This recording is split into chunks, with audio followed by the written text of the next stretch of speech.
फक्त मला काय वाटलं बघा आले तर नाही. नाही नाही नाही, याला आपण निसर्गाच्या सानिध्यात सोडणार.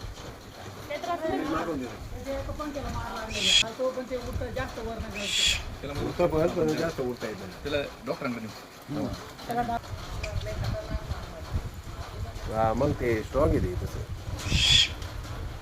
खायला दिले का? खाते ते मग अरे इधर आओ, कुछ नहीं करते. अरे तुमचं उठा गेले की जागा वर जाणार बाजूला.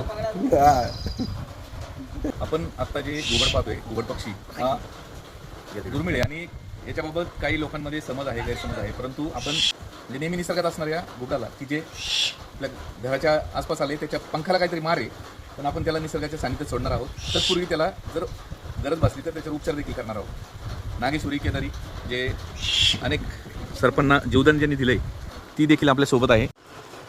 अतिशय चांगला पाऊस गेले 2-3 दिवस आपल्या जुन्नर तालुक्यात पडतोय आणि हे एक चांगला संकेत आहे की एक घुबड पक्षी या डेरे मळ्यामध्ये आलेला आहे आणि त्याला रेस्क्यू करायचं आहे, कारण त्याला काहीतरी पंखाला मार लागला असं इथल्या स्थानिक शेतकऱ्यांचं म्हणणं आहे. या घुबडाला वाचवणार आहोत, जीवदान देणार आहोत, कारण निसर्गाच्या सानिध्यात सोडणार आहोत.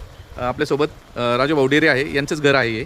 इथेच भाऊ कोराळे आहेत, त्याप्रमाणे आपले दादा आहेत सुभाष डेरे पाटील आहेत आणि वैभव डेरे पाटील आहे. नागेश्वरी केदार ज्यांनी आतापर्यंत अनेक सर्प पकडलेत ती आता ह्या घुबडाला जीवदान देणार आहे.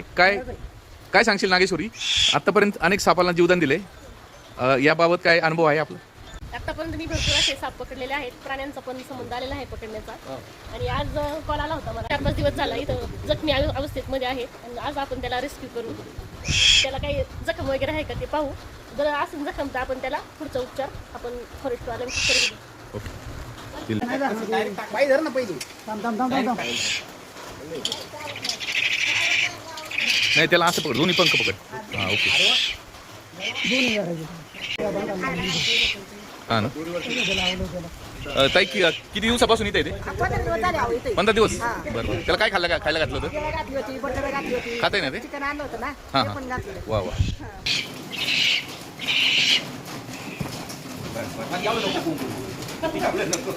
त्याला हवा राहून जायला.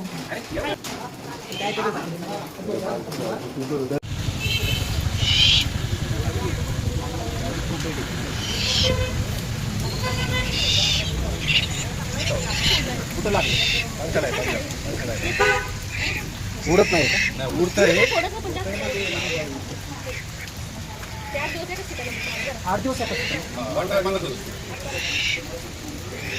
वनरक्षक ज्ञानेश्वर पवार हे फॉरेस्ट विभागाचे, यांच्याकडे आपण हे सुपूर्द करतोय.